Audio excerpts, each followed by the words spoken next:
Siouxland, get ready. KCAU-9 SportsZone is coming your way with sports director Anthony Mitchell and sports anchor Alexander Huddleston. Your inside look at all the local sports action begins now.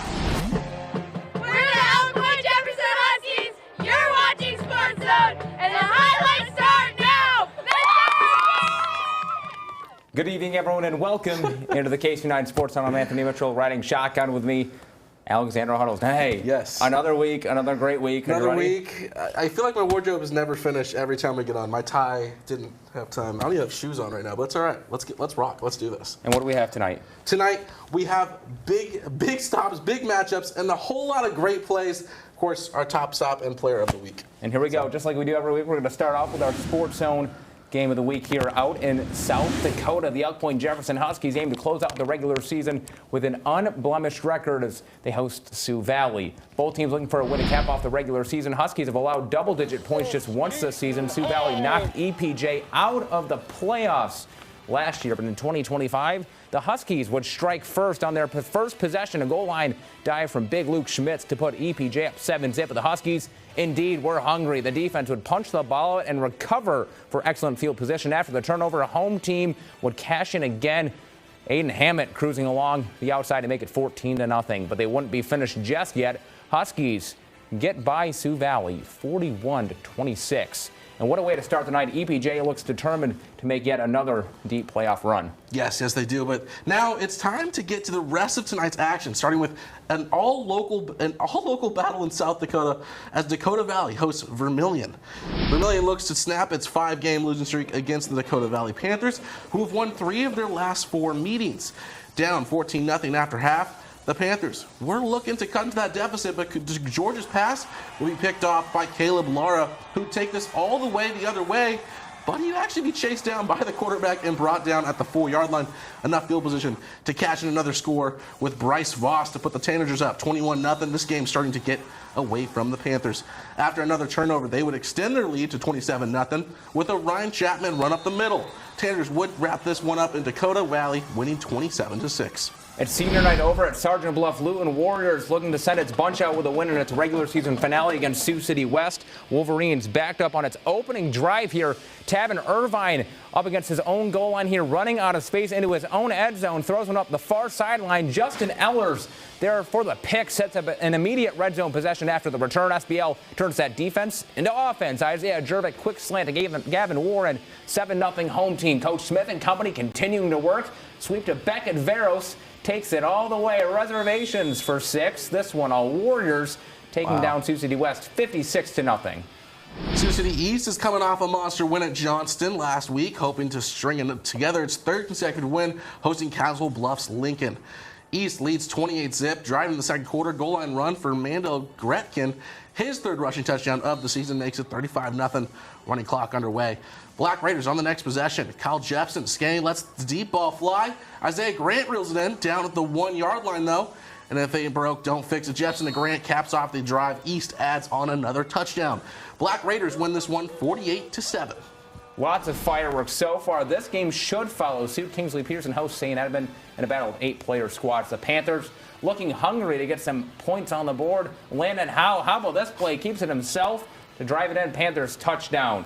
St. Edmund looking to be up by a couple of scores before the end of the first half. On 4th and 4, Coleman Hansen delivers with the field goal to put them up 15-6. A nice shot of the scoreboard there, if you will, but the Panthers begin to fight back.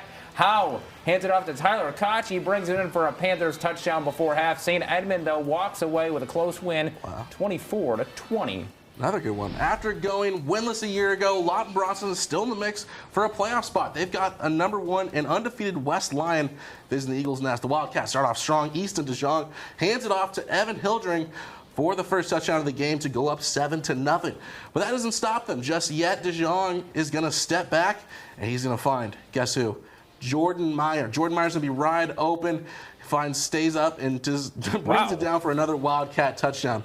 Wildcats take home a big win over LB, 56-6. What a play there. MOC Floyd Valley took down Sioux Center last season, hoping to do it again in 2025 against the Warriors team that's ranked #5 in the state.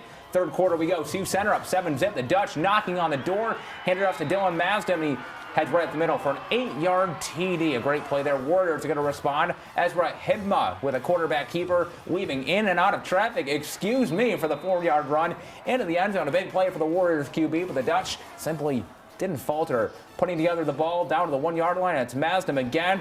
Looks to be short, but stretches the ball over, and the refs are going to signal touchdown, but it's Sioux Center taking the win. Your final score, 29-13.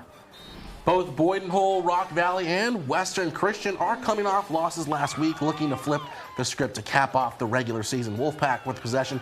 Pass from Landon Dessinger goes off the hands of the receiver and falls into the arms of Colby Den, who bring it back for the nice gain.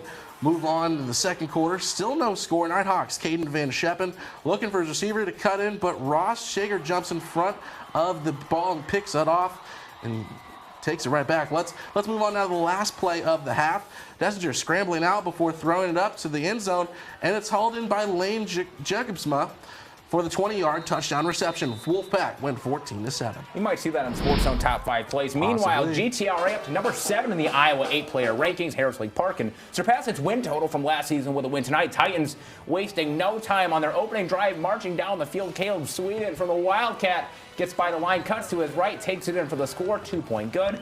8-0 GTRA. Next Titan possession. They already have a touchdown on the ground, so why not a little bit of a different style here? In the airmail, Tegan Hansen launches it to Sweden for the touchdown. 16-0 Titans lighting up the scoreboard. They win 74-12. Oh my gosh.